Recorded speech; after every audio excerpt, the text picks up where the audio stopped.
Welcome to Screen to Speed, powered by INIT eSports. In this podcast, we dive into the journeys of remarkable individuals making waves in sim racing and bridging the virtual with the real. From the thrill of digital circuits to the roar of real life racetracks, we explore the passion, dedication, and innovation that drives the world of motorsports. We'll hear from athletes, creators, and pioneers sharing their stories, insights, and the powerful ways sim racing is connecting communities and creating pathways into motorsports. So buckle up, Screen to Speed starts now.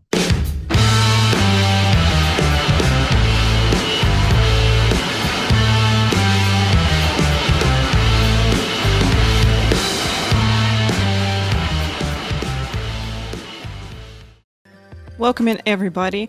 Happy to see you on INIT Talks today. Hope you're doing well. We have in today Victoria Thomson with us. She's a sim racer. She won Screen to Speed at ADAC SimRacing Expo. So welcome, Victoria. Hello. Thank you. Thanks for the invitation. Yeah, thank you so much for taking your time and have this wonderful stream with us. So let's start with how do you get into sim racing? How you started? Well, for me, I would say I started with Assetto Corsa 1, kind of. I mean, what actually is sim racing? When I would say I started more playing video games on computer, then maybe it was Gran Turismo 4, I think, on the PlayStation a few years ago, actually. But I would say really into sim racing AC1 when I at least got more professional sim racing wheel, and I really started sim racing basically with ACC like in 2019, 2020, something around that. Joined the community, and well, from that time on, ACC, at least for me, I know there's differences between ACC iRacing and other simulators, but on ACC I felt like home on the very first day, and for like 4 years ago, my sim racing career kind of started. That's great. I remember that I also kind of started from Assetto Corsa, the first one. But before that, I also did some, racing games. Also Race 07. That's the old Air Factor 1. So I prepare for some racing events on this one. You mentioned that you get your first wheel. Can you tell more about it? What was it? Yeah, I think my first more professional wheel basically was a complete Fanatec set. It was the Club Sport wheelbase V2.5 with the bigger BMW rim, and I think the V2 or V3 pedals. And basically it's never really changed in that last 10 years. I think I got it like 2012 to 15, somewhere around there. And before that, I mean, everyone had like that Logitech one, so on AC1 I raced with, I think I ruined 2 G25 wheels and a G27, and after the G27 I moved to the Fanatec rims, and I think 2020, 21, something around there, I moved to the podium set from Fanatec, and that's basically my set right now. So I'm still with Fanatec. That's great. How do you feel to switch from like entry-level equipment to the high-end equipment? How was it for you? Good question. A lot think with high equipment, more pace or something is coming. I would say even on a G25 or with 27 or something, you can be very quick with entry-level sim racing gear. Personally, I would say with, for example, now a DD2 or the bigger direct drive wheels, I just got more consistency into the races. So I was able to just pull out every lap the same lap times or nearly the same lap times. And with that consistency, I think even more speed was coming. But I wouldn't say that I'm much faster or that I was faster with an entry-level wheel, or that I'm faster right now with a higher equipped wheel. So I would say I love my wheel. It really gives, I love the strength. So right now I'm at 12 to 15 Newton meters, something around there. In the races, which is physically kind of hard to race more than like 4 hours. A few weeks ago I did 4 hours race on the Nordschleife in a row, so without breaks. And I would say after 4 hours with 12 to 15 Newton meters, it's kind of heavy, but it's also that typical thing like it's not a real workout, but you just love to have more than the typical 2.5 to 5 Newton meters. But still, it's not making me fast. It's just more the immersive stuff. That's what's the kind of worth for me, the price. Yeah, that's a really cool thing that you noticed that you didn't feel that you're like a lot faster. You more consistent with the higher end equipment, but definitely. It's really good to start from something. We're talking on INIT Talks a lot about this, that everybody should have opportunity to jump into to sim racing, yeah, and with whatever equipment they got. And I think it's a really important thing. What are you doing with? So what's your routine for the practice when you preparing for events, for big events in sim racing? Mm-hmm. Depends on what kind of races. Usually depends on the race that I'm racing and the duration. I'm double to 3 times the time the race time is. I put into practice. So if we're racing a 24-hour race, I'll have somewhere around 48 hours plus on practice before the actual race. And I'm trying to have a setup that's feeling comfortable. I know that sometimes you just can min-max the settings or something, that you have like some tweaks that makes you extremely fast. But for me personally, it's a lot more important to have a car that just feels comfortable, that every lap I know, even if I'm not on the like mental top state right now in a lap, if you're racing for an hour or two, maybe double stinting, and you're doing a small mistake, I need a setup that knows that I can excuse that, for example, that's not completely on the edge. And from that point on, I'm trying to get up my consistency. So I'm trying to have practice evenings. I'm trying to redo all the practice conditions if we know them before. Otherwise, I'm trying to do some races. And even there, if I know it's an endurance race, I'm more practicing on my own, because I'm trying to get just in my routine and in my flow. And if I know it's sprint races, then I'm trying to do a lot like public lobbies to avoid the mock-ups in the beginning, the chaos, because in sprint races, if you spin out in T1, then you don't have the time to gain the time again during the race. So it depends on what I'm racing, if I'm doing more like casual lobbies, or if I'm practicing for my own, or for example with teammates, to have a little bit dirty air. Also multi-class racing, also different, because then the pace difference in the cars is what we are trying to simulate. So a friend is joining a slower car, depending on the corner. We're trying to practice that. But I would say basically it's just like having fun. That's the most important thing. And even in the practice times, I'm pretty sure if some of my teammates will see that maybe afterwards, they know that I can get emotional while training, but it's like letting all emotions out before the actual race. And in the race, I know it's also, sometimes we have emotions. That's completely normal for racers. But I'm trying to just push me every race before the actual race is starting to more than 100%, to have like my 100% performance in the race. That's basically kind of the practice I'm doing before, and also to get a mental state on.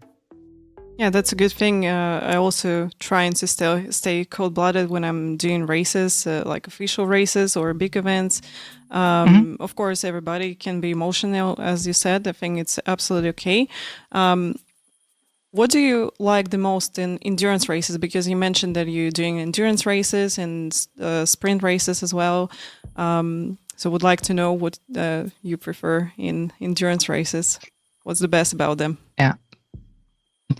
Well, as you said, I'm personally, I prefer endurance races because it's not about always being the quickest person. It's about being the consistent person over a very long time, being one with the car for more than just 30 minutes. And I also do sprint races. They are also a great competition, even a higher competition than endurance races.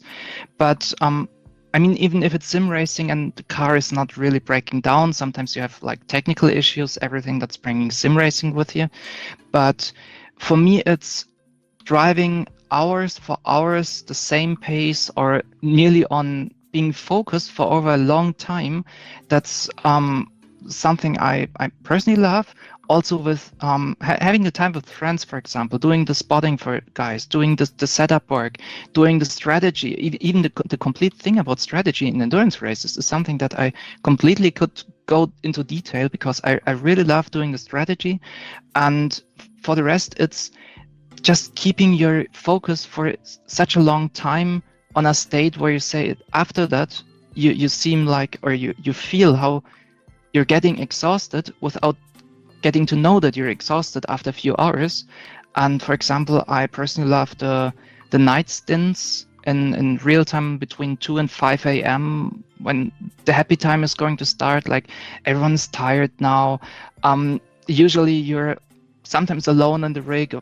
We at least try to be 2 with one backup in the rig or in the race.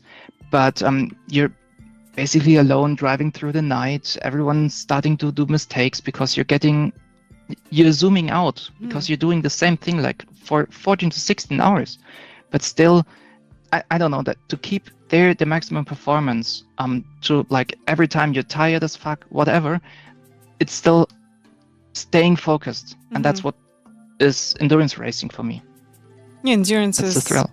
Really special, and I think the endurance racing also bring a lot of people into sim racing because many people, like, they're not doing any official races or leagues, they just jumping into special events like in Assetto Corsa Competizione and in iRacing, for example, as well. So what was your highlight endurance event for you? What was the best result, the best race which you remember?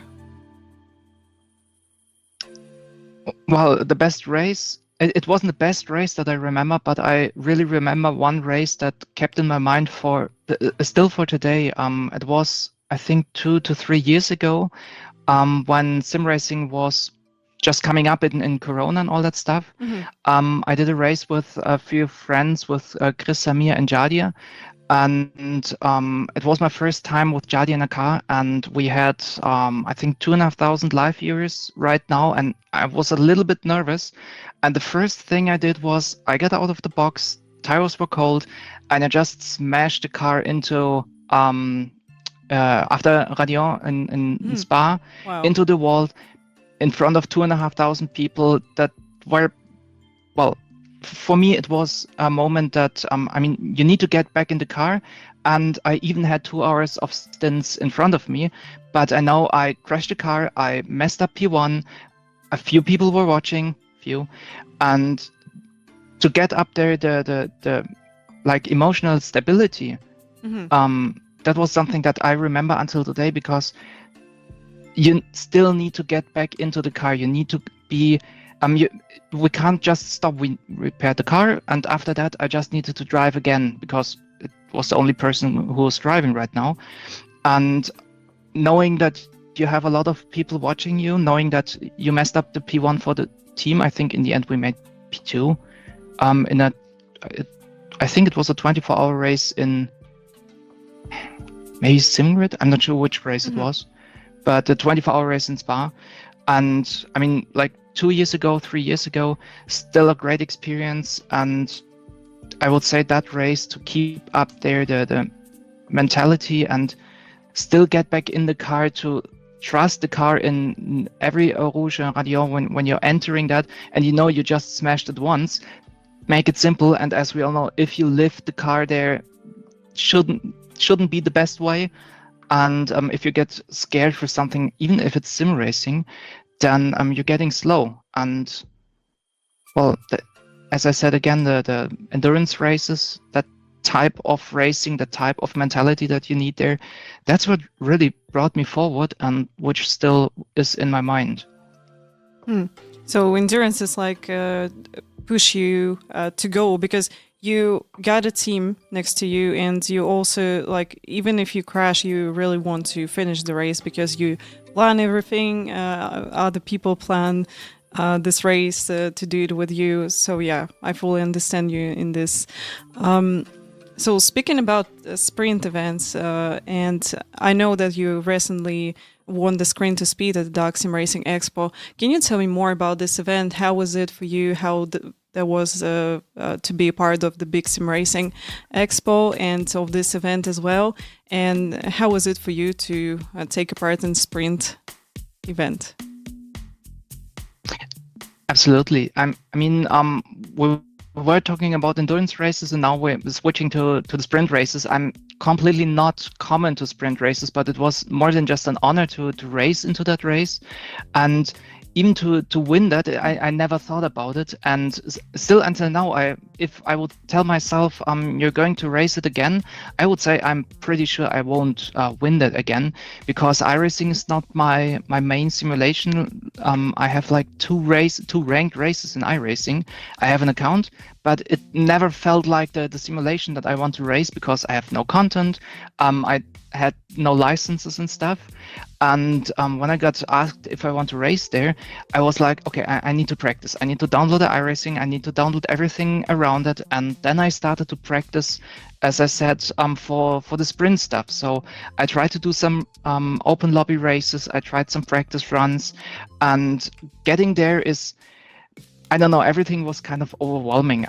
So far I haven't done any races live on a stage, or at least on site somewhere, and the complete situation was new. It was, as I said, overwhelming, but it was more than just a great experience, because I know that from all the experience that I've made in the last years over the time in sim racing, I could use it, because in the sim rig itself, I was in my own zone. I could cancel out everything that was around and just focus on the car, on the girls next to me, even knowing they were actually really sitting next to me, and you could look over to them like, what are their feelings right now? How are they feeling? How are they driving? How will the race end, for example, in the next minutes? But still right now, going through that race, it's because I never thought with the circumstances that I had. On-site race, iRacing, completely new to me. Formal cars, I've never done a formal car race. I think even in the first race, it's maybe some noticed it. When it got into the grid, I realized that I've never practiced a standing start with the Formula 4 with a clutch, and we didn't have the clutch pedals on the steering wheel, so with like the real clutch on the foot. And I was just standing there like, okay, how to do that? I know what I should do with my double clutches at home, but when I came there, it's like, okay, shall we just smash it? Then I had wheel spin as hell, and I saw the other girls just coming up, because I'm pretty sure they've done in their practice sessions at least some race starts. And I took the second race, or the practice for the second race, also to practice some race starts. But that was like, I've never thought about practicing the start actually from the starting grid or the standing start in a Formula 4, because it's not my sim or not my cars. And I know there's I think a safety car in iRacing where you have the rolling starts. If they would have done that, I had no idea what to do. That would be some very, let's say, some interesting start. But good thing everything worked out. In the end, I won by points. The first race I won, the second race I think I made third. Still awesome races. I've never thought that it got so close on the first 3 to 4 people, because I never saw myself somewhere in the front, and I really got it. Those were really great races. We had very close fights. We had a little contacts, maybe due to I was not used to the mirrors and the completely iRacing views. I had my spotter turned off because I'm new to iRacing. I'm sorry, but still it worked out, and I had fun. And right now, let's see what the future brings, and maybe it opens some doors for some other races. Yeah, let's see. Yeah, once again, congrats with P1 in this event, as that was really huge, the biggest event in sim racing, which we got. I know that you're going to get the testing at Nordschleife as your prize. And can you tell me, are you excited about this? Maybe you thinking how it's going to happen? And did you have any in real life experience in racing? To be honest, I can't wait to race the race car. I'm not having any information, or most of the information is still pending.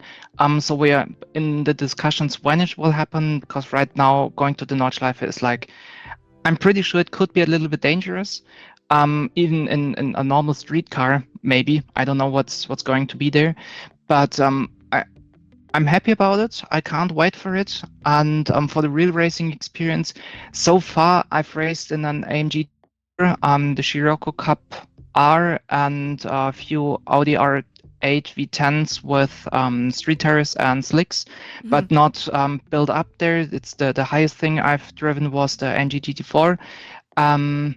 So I have some experiences, but as everything was on a private racetrack or airfield, I wouldn't say that I'm really experienced in high competition cars or in real car racing, but I'm doing kart racing. Also did there a real life 24-hour race with a team and experienced at least some kind of 24-hour endurance races. Also did the sprint races. In the last company I've worked at, we had a karting competition over the completely year where I basically also won against 51 other guys. And still was able to get the crown, but we had also like that all kind of racing rules with 85 kilos as ballast of performance. So if you're lighter, and a few of us were lighter, you're getting ballast into the cart, that we are leveled out with that. So we really try to have a very high competition. And as in sim racing, it's outstanding to be part of real racing, sim racing. It's kind of the same thing. Having the racecraft from so many thousands of hours in ACC, I love racing, and I can't wait to have the opportunity, thanks to Screen to Speed and INIT and all the people working here, to get me into the car, and let's see it's a Nordschleife. Who don't want to race on the Nordschleife in a race car? Not sure. So you race Nordschleife, I'm pretty sure, in the Assetto Corsa, yeah. Is it your favorite track or not really? Because, for me, Nordschleife, that's the track where I can spend some time, because I was working in a sim racing center as a coach and as a manager of the location. And I remember that I was spending, just to spend some time on Nordschleife, because it's really long and you just can be here for 15 minutes, 20 or something like this. So do 3 laps and then go home.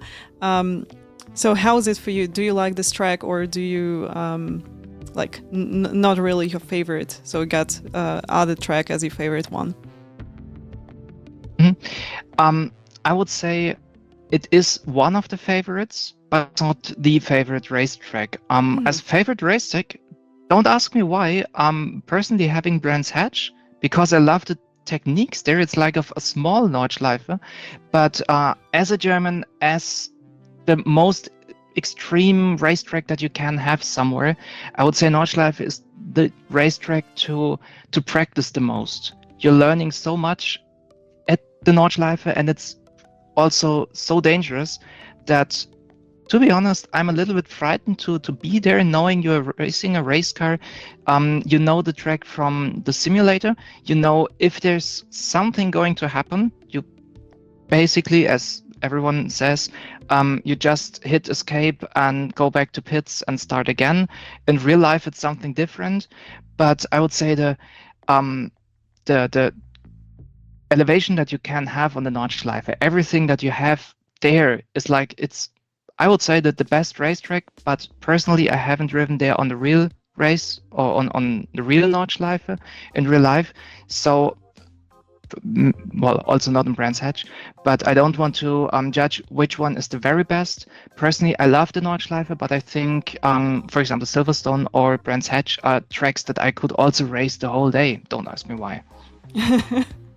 I think that Brands Hatch is one of the best track, to be honest. I'm a big fan of, narrow tracks with elevation changes, like Road Atlanta. I really like this track. Many people on stream joking about this because I really like to race this track, and they like, oh, you again at Road Atlanta, oh no, something like this. So yeah, I fully understand you with Brands Hatch. I think it's a great track to race, especially with GT3s and in the Assetto Corsa Competizione. It's a really fun track. So that's cool. Absolutely. Yeah. So would you say if you could decide on one racetrack, I'm not sure which real life experiences on your side are, but if the experiences that you've maybe made from real car racing, sim racing, the instructor you did on the Nordschleife, which car track combination would you say is something that you would live for? That if you could wish yourself something, what track and car combination would you like to race, and what type of race? Oh, that will be Porsche Cup and Road Atlanta, 100%. Because I really like Porsche Cup in iRacing. I would love to try it in real life if I ever going to have an opportunity for that. And Road Atlanta for me is like one of the best track on this planet, and I really like it. Speaking about in real life experience, I race Formula cars, so I'm not really into GT cars. So yeah, I think that would be a great experience to have opportunity to race maybe Porsche Cup one day, something like this. Can you tell me, you mentioned that you race in real life some cars. Can you tell me the feelings, how can you compare them to what you feeling in sim racing? Is it really close or not? Because, just many people, that's like top question for everybody, I think. They asking all the time about this. Yeah, I would say it depends what you're trying to compare. I mean, as we all know, you don't have the G-forces in the simulator.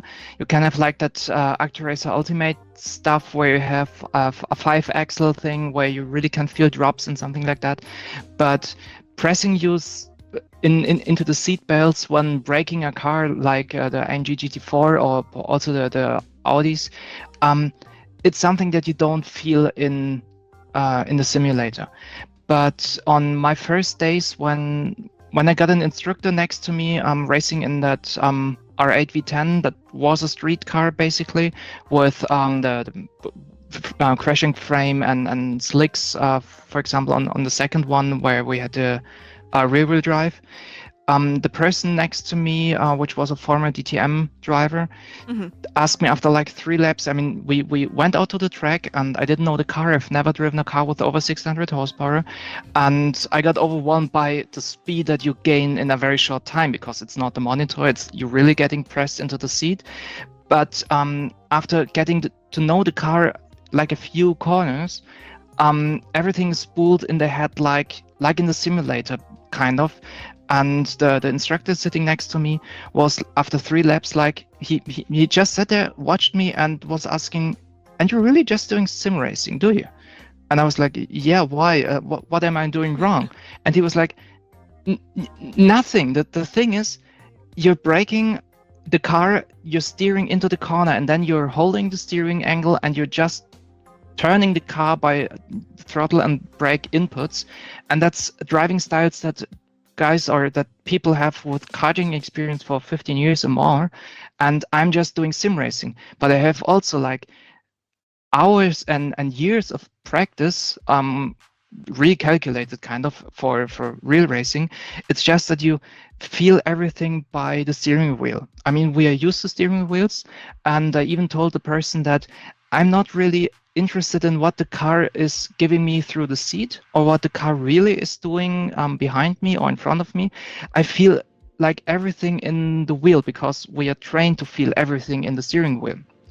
And I would say it's, for sure, you can't compare real racing and sim racing. And I would also say it's not good to compare those as the same thing or something that you want to compare. I would say it's completely two different sport categories, maybe. It's 2 different things, but everything that you learn in sim racing, you can somehow compare in real racing, or you can use the race intelligence. You know if the car, for example, is slipping, if you have a slip angle, or if you're close to a spin, you know instinctively what to do with the wheel. So you have something that you've practiced as a routine over years and hours in sim racing, and you can use that in real racing. At least I would say. I mean, if we look in Formula One, Max Verstappen is also a very good sim racer, and I'm pretty sure that everything that he's practicing in sim racing, he can bring into real racing, and the other way around. So the conclusion I would say is you can't compare both, but everything that you're learning is usable in both situations, if that's kind of answering it. Yeah, absolutely agree with you. So you got really good base skills, which you learn in sim racing, and you can transfer them to real life racing without any issues. I think you just need some time to get used to G-forces, that you like moving in the real car. But you know, articles which I read about sim racers who first time get into the racing track, absolutely the same as you said. So just you know what to do. Actually, you get into the car and you already know how it's working, and that's the main thing. So you don't need like a lot of time to get used to everything. And it's really cool about sim racing, and really nice that for some people that sim racing can be the starting point, like karting was for me, for example. So it's cool because it's more open for everybody as well. Yeah, I mean, sim racing is affordable. It's I would say that the better, or it's the other way of motorsport. Motorsport is expensive and dangerous, I would say. But if we put all that renewable, sustainable topics on the side, I would say the main thing in sim racing is it's not dangerous and it's more affordable for nearly everyone, even knowing that sim racing is a very expensive sport compared to, I would say, usual sports or usual eSports, where you need the keyboard, a monitor, gaming PC you already have. But in sim racing, I would say you can put in so much money, but still it's way more affordable than a real car, because if you crash your real car once, you have a crashed car. Sim racing, it's a little bit cheaper, I would say. Yeah, crashes are free. That's the main thing. And definitely you can get into sim racing. So entry level is really low with a budget, of course. And I would like to say that I noticed that races in sim racing, which I'm doing in a racing, I'm usually racing top split, and they more competitive than races which I had in real life. Just because in real life you're really limited, not a lot of people get into the series, and it's not that competitive compared to sim racing. And because we're getting a lot of people, here is just, you know, can be for example Porsche Championship, which you got in a racing, and everybody like 20-30 people they in 1 second to everybody. That's crazy. Yeah, that's funny thing. That's something I also recognized 2 weeks ago. I was at the FIA Motorsport Games in Valencia, and I also saw there the sim races and the real races. And personally, or my personal opinion on the real races was I mean, that's very easily said, and I know I don't want to be too provocative around them, but I would say the sim racers had the more interesting races to watch, even if they were looking more like more perfection. They were racing just car by car and no mistakes. In the real races, for sure you had a few guys that were leaning on each other. Even in the GT cars, it's a different type of racing, but it felt more like a kind of a childish racing, as the race intelligence was different compared to the sim racing. I have no idea how it is in the car, and I'm pretty sure I would also drive a lot worse in a real race car than I would do in a simulator. But the races itself to watch, how the guys are racing, how they're leaning on others. I would personally say some stewards in sim racing would even kick you out of track if you are behaving like that, what I've seen on the real races.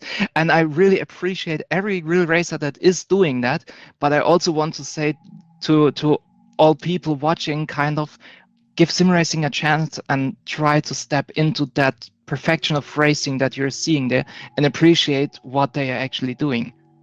That was a very big point for me to see that in Valencia. Yeah, it's a really high level right now in sim racing, as you mentioned. I absolutely agree with you. And just because it's competitive, we got a lot of people. It's also really high level, so no wonder if we would have like the same amount of people racing in real life, we would have the same kind of level and the same competitive races as well. But unfortunately, not everybody got opportunity to get into real life racing because it's just crazy expensive and it's really hard to get sponsors, to get it. Like even if you're getting good results, that's not mean that you're going to get sponsors to sponsor you for your career and you'll get forward into the racing. So yeah, it's a kind of sad thing about racing. But on the other side, we got some racing where we can race and have fun. And also, I really enjoy to watch broadcast sim racing races. They are really fun to watch. Like everybody really close with the gaps and doing the same lines, the same breaking points. It's wonderful. I agree with you in this. Yeah, absolutely. And still, I also love the real racing topic. And if I could choose between both, or at least I never hope to choose between both because I would love both categories in sports. But as you said, I mean, real motorsport is, in the first point for me, it's dangerous and it can hurt you a lot if something is going wrong. And I really feel that that kind of fear is for sure in sim racing not the main topic, but even then it's more interesting to see that the sim racers are so much on the edge and still racing like hell. I mean, they are also crashing sometimes, but to see that kind of difference in the skills in real racing with fear, and I really have deeply respect for those who can kind of get off that kind of fear in the car and really race like a sim racer would do. And right now we're again comparing real racing and sim racing, but it's two so outstanding types of sports that I still love both, and I could talk about ours somehow. Yeah, true. I agree with you. So I still remember how I get into karting. I was like 10 or 11 years old, and I was like, oh my god, I'm so afraid of the speed or something. It was so you're just trying to make the step forward. You just trying to get through this fear, and then you getting fast lap times. But on the same side, I can tell you that sometimes I got situations in some racing where I'm feeling like, my god, like, you know, I'm just feeling like it's happening in real life. It's crazy. So your brain thinks like, wow, we're going to crash, or someone going to crash us, something like this. So, and you feel the same fear as in real life. So it's kind of interesting. Yeah, absolutely. As I said in the beginning, in the first story, like when I crashed the car in the Jadia stream, after that I really was frightened about that corner combination. I really was scared to go flat out through Eau Rouge. And I mean, it's sim racing. If I crash again, who cares? It's not hurting me. But the mental issues or the pressure to know that you have a team behind you that have practiced for it, that you don't want to I don't know, you don't want to let them down. You don't want to get the car into repairs for hours. That's something, and I would say a completely different level of fear, because there are a lot of people hoping for you, knowing that also in a real race car, there's a complete team setting up the cars. They're flying there. They have spent a lot of money just to get the car there, and crashing into the wall. It's like wasting so much money. But still, the pressure and the fear, and sometimes I'm really scared, even in sim racing. If you're really getting into it, have a triple screen, or even the VR players. In VR, if you're racing or if you're crashing into the wall, I'm pretty sure that makes something with you. Yeah. I got triple screen, and even with triple screen, sometimes like I really, just into the race. So I just kind of don't feel like I'm sitting in a room or something like this. So I'm really into this racing car, and it can be really, really scary sometimes. And I can imagine that people in VR got really good impression with the crashes, with everything which happening in sim racing. Yeah, absolutely. I mean, I also got triples, and I tried VR a few years ago. I think I had the Oculus, the CV1 back in the days. That's like really now a few years, but I stayed with triples. Because I always have the feeling it still gives me enough. For sure, you don't have that distance checking that you have in VR, that you really can feel like being into the car. But then you also have like expensive wheels, they are flashing, and you have all that information that I wouldn't see if I'm racing in VR. So I think it's type of something that you personally like, the preferences, but I also would like to stay with triples, and so far I'm not planning to go to VR. Maybe also being scared of driving into the wall and getting even more scared. Yeah, also, as you mentioned, you're doing a lot of endurance races. Yeah, in my opinion, VR is more for the sprint races because, you're going to sweat and it's not going to be comfortable to race for 4 hours. So personally, I absolutely agree with you that triple, in that circumstances, a lot better. As you can do long stints without any issues, and you don't have to worry that your eyes are going to be tired and you will sweat in the VR headset. But VR give really good, just feelings, emotions. It's really cool. I tried once. There was the Oculus Rift, the first version of it. It was really nice. So my dream is one day to try a better VR headset than iRacing. Maybe because I didn't try VR and iRacing, and I'm just really curious about this. Yeah, me too. Can't wait. I tested the Apple Vision Pro a few weeks ago, and I mean, technology is awesome. I know it's not a VR headset for racing in our topics, but I would love to see a headset VR racing that's still just letting out exactly our wheels, our hands, so that we really sit into the car. So it's kind of a mix of an AR headset that's allowing to see what you need to see, getting everything else that you don't need rid of, but not that complete throughput that you have on, I think, what is that, Rift 3 or something, or Quest 3.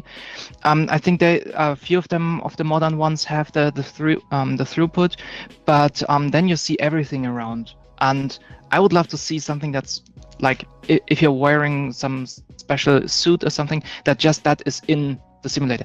If that's already possible, I'm sorry, I don't know everything, but that would be something I really want to test. That would be cool, I think. Yeah, kind of mixed reality, I think, will be awesome. Because, as you said, the VR, unfortunately, cutting the opportunity to see a real wheel which you got, and sometimes you got really expensive, like a Fanatec wheel or, I know, a GSI, something like this, and you really want to see these buttons and everything. And unfortunately, VR cut this opportunity from you. So I mean, you're paying so much for a wheel with the display, and then you can't see the display. It's like, I don't know, maybe stay with triples. Oh yeah. So moving forward, can you tell me, how do you feel to be a female sim racer in male sim racing? So how do you feel about this? Is community friendly to you, or you had some toxic moments or something like this? Basically, I would say I had no toxic moments being female or being male in one big family, I would say. It's like being toxic between racers, because under the Heimat, I would say we all are just racers in every kind of way. I see that we are quite less women in sim racing, but I think it's also cars and car enthusiasts is not that female-dominated thing, but I love to see if women are around, how supportive they are to each other, because there are not much, and we are supporting each other.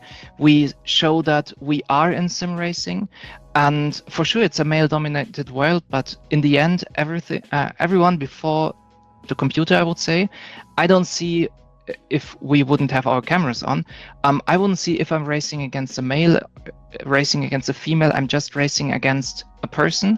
And that's what I also love in sim racing, because there is not that, I would say, physical differences like in real racing, that maybe some are stronger, some are weaker. But I would say I love the female empowerment kind of. If you see another girl on the street, even for example, I'm racing or I'm driving a motorbike in real life. If you see another girl biker, you're just waving, you're happy, you just enjoy the moment that you've seen someone like you on a motorbike or in sim racing on the karting track. But what I also see is, if you are in a minority on the racetrack, you also see that the competition between the persons that are racing there or that are in that competition is also a little bit higher or more tense, because there are not much. So you're competing also in a smaller group of people, and then you have a kind of different competition, I would say, even if we have like the big competition, the big race. But so far, I would say pressure is everywhere. You have moments of toxic relations in every kind of sport, in every kind of gender, in every kind of car and team. So I would say that's motorsport. Everything is kind of emotional. Yeah, that's true. I agree with you.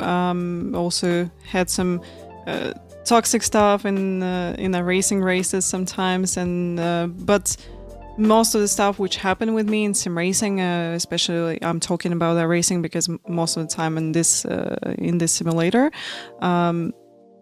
people really supportive. They really try to help you with some advices. Like they're really nice, and it's really cool because we can have the same thing like in other esports, yeah. So other esports can be a bit more toxic compared to sim racing. So we've been talking about other communities in the Assetto Corsa Competizione and other simulators also, and everybody like trying to guide you through your journey and to show you how to do sim racing and help you. And you can find team really fast if you want to do endurances. You can find like spotter for ovals if you're doing them. It's nice, yeah. Yeah, absolutely. I would say sim racing, or at least gaming, is a very open world. You can find a home. The thing that is important for me, I would say, is being an open person. It doesn't really depend on what kind of gender you have. For sure, it's important to show which kind of people and characters we have in racing, and I'm very glad that we have so many different types and persons and personalities in racing or in gaming and racing. And I think it's also important to stand out who we have, but for me, most of the thing is about the character that a person is bringing into the team, into the sport, and I would say support that kind of character. And I would say that's the most important thing, to appreciate the characters and support them. What do you think? How can we bring more girls into sim racing, into racing as well? So what's your opinion about this? I would say the girls that want to race in racing, we need to see where we can approach them and get them trained up, kind of. I mean, as I said in the beginning, under the helmet or in front of the monitors, we all are racers. And I would love to see if we found a lot of more of these girls, if we can support them, if we are not just pushing them into the market, if we push them into the market, with the support that they really can compete with others. And I would say bringing everyone on a very good level, that's something that we really can do, and what we are all trying here to support the females, or to support the women in racing.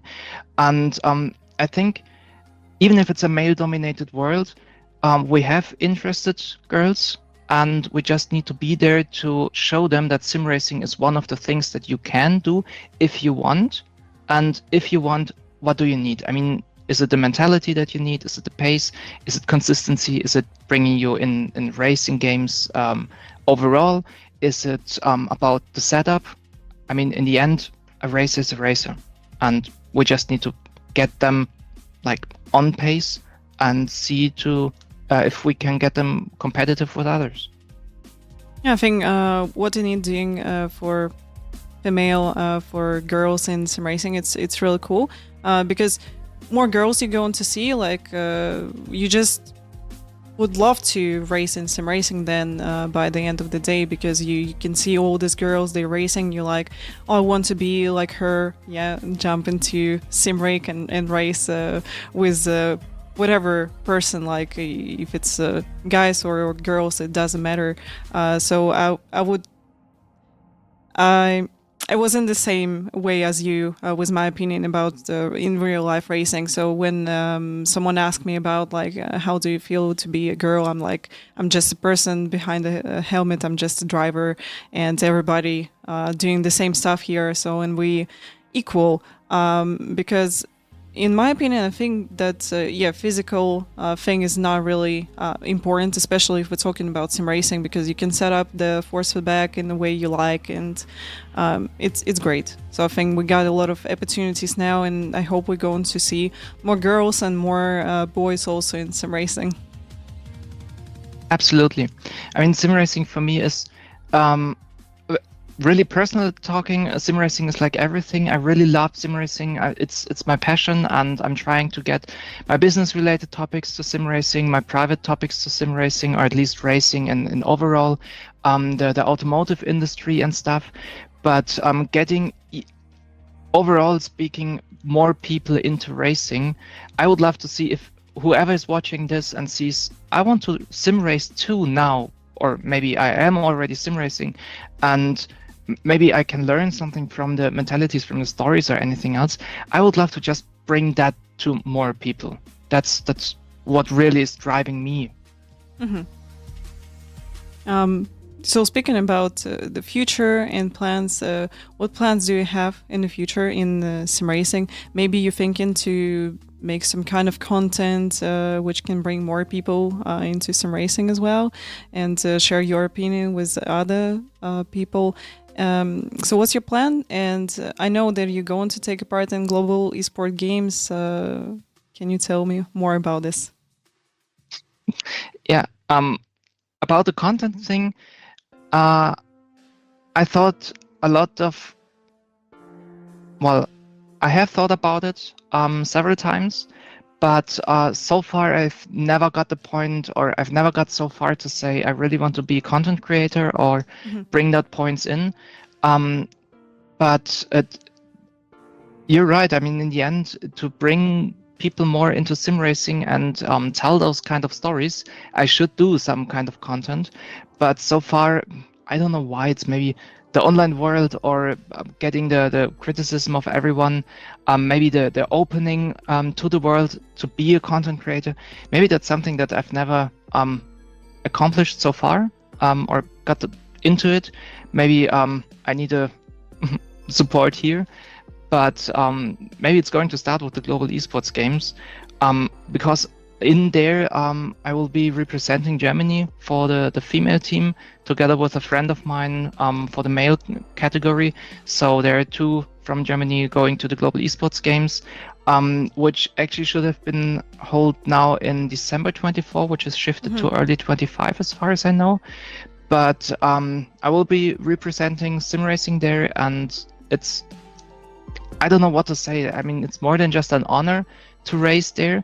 I even love to see that I made categories for the drivers, or at least the teams. I've so far, unfortunately, no information how the race there will be held. If it's a combined race, if we have two classes, for example, or if they are separate. I just know that we are sending two representatives. And as far as I know, esports, and I think one of the parts is also motorsport, also from the IOC got Olympic. So there will be most likely also Olympic esport games. And if I can have a chance, if I might have the chance, I hope I can also be there and see what's going to be there. So that will be my goals, to see what we all together can reach in sim racing, maybe just as persona, maybe with different categories, maybe in different cars, maybe in different simulators. We'll see what's going to happen. And I think that the future right now is, well, working, and next to work, a little bit of sim racing, practicing for a 24-hour race on the Nordschleife in a full motion simulator, the global eSports games, and for sure in my real life experience, the race on the Nordschleife or the test day somehow. So you got great plans. About content creation, I can tell you that sim racing community is so friendly. So they go on to support you. Of course, you can get some toxic people from time to time if you're streaming. But, we can live without these people, unfortunately. But most of the time, I notice that community is just amazing. So if you will have opportunity, if you will have the wish to make some content and, I don't know, maybe stream a set of course competition, and one day, I think you just have to jump into it. Well, I will have a thought about it again. Well, let's see. If I see myself on camera, I'm pretty sure I will cringe out. So I'm not sure if I'm going to do that. No worries. To be honest, I was really shy when I first time started streaming. I was really confused, really close, and also my English wasn't that fluent as right now. So yeah, I think it's okay when you're starting something new. It's absolutely okay to feel shy, to feel unconfident a little bit, but then just like in sim racing, you gaining time, and getting better in some corners. You doing the same thing with the rest stuff in your life.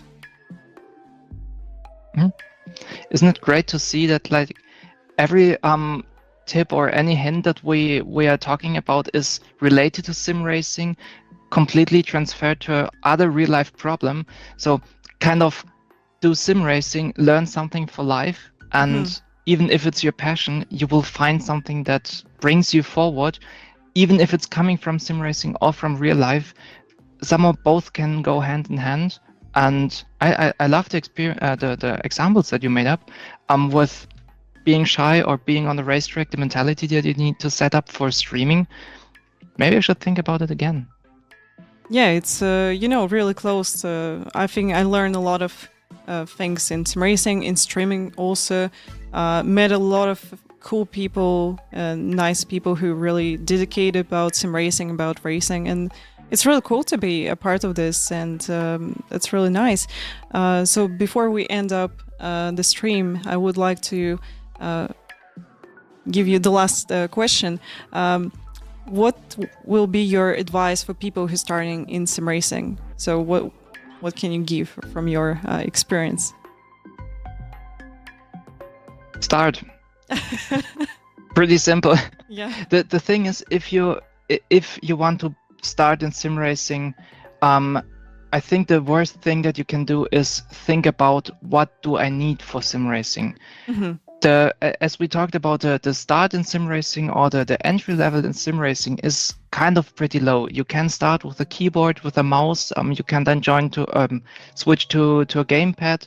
You can buy a sim rig. You can buy a racing wheel. You can get a direct drive wheel. There is no limit to above, kind of. But if you want to start in sim racing, the first thing that you have to do is like on a real car. You need to start up the car before you can drive a car. So just get started. That's, I would say, that the main advice that I can give for those who want to be part of the sim racing community. That's great. So thank you so much for taking your time. It was awesome. I had a lot of fun to speaking with you. Everybody, thank you so much for watching. Next INIT Talks will be next Thursday. So we'll see you. Thank you so much for watching, and bye. Bye.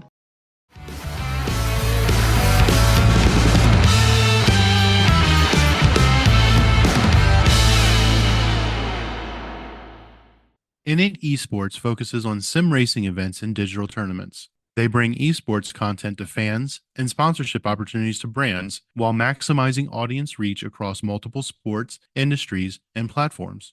INIT Esports is a woman-led company where diversity, equity, inclusion, and accessibility is in their DNA.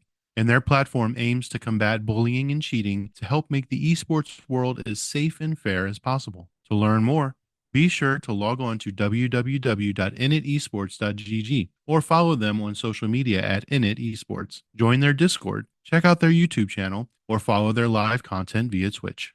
This episode has been brought to you by Grand Touring Motorsports as part of our Motoring Podcast Network. For more episodes like this, tune in each week for more exciting and educational content from organizations like the Exotic Car Marketplace, the Motoring Historian, Break Fix, and many others. If you'd like to support Grand Touring Motorsports and the Motoring Podcast Network, sign up for one of our many sponsorship tiers at www.patreon.com/GT Motorsports. Please note that the content, opinions, and materials presented and expressed in this episode are those of its creator, and this episode has been published with their consent. If you have any inquiries about this program, please contact the creators of this episode via email or social media as mentioned in the episode.